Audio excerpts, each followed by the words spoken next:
আবার আবার ওরে বাবা রে বাবা রে ও বাবা গো ভাইজান আসসালামু আলাইকুম। ওয়ালাইকুম আসসালাম। ভালো আছেন নাকি? কি অবস্থা, ভালো আছেন? এই তো আলহামদুলিল্লাহ। এই যে এত অন্ধকার, আশেপাশে কোনো মানুষ নাই, আপনি যেখানে আছেন আপনার ভয় লাগে না? আরে এমনি দাঁড়ায় আছি, ভালো লাগছে।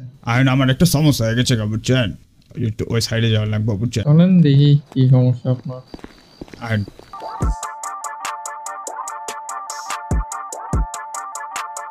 মাইন্ড করে না কিন্তু আগেই কইলাম।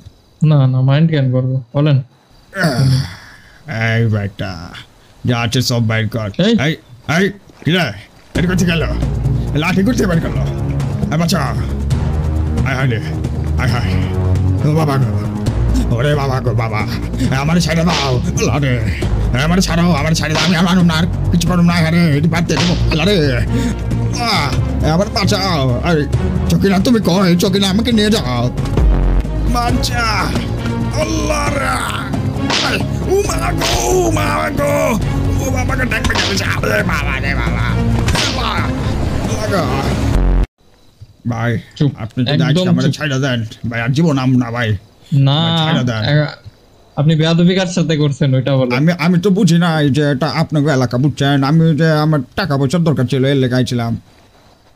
তারপর যে এখন টাকা পয়সা পাবো ভাবছিলাম এরপরে, কিন্তু আমার বাসায় একটা বিবি বুঝছেন, আমার বিবি অনেক অসুস্থ, ভাইটার আবার ছেড়ে দেয়। এইসব এইসব এইসব কাহিনী করে লাভ নাই, এইসব কাহিনী অনেক বুঝে দেন, বুঝে আমার পোলারটা হাইটা হাইটা চুলছেন দেখেন, বুঝে সোজা দেখছেন, ওই ওই সোজা এই যে সোজা যান, সোজা কই? এইটার পিছনে ওর বর্ণামে বাদ দেন আমি আপনি, ডাকাত দাঁড়ান। আছে। আবার আবার ধরুন, এই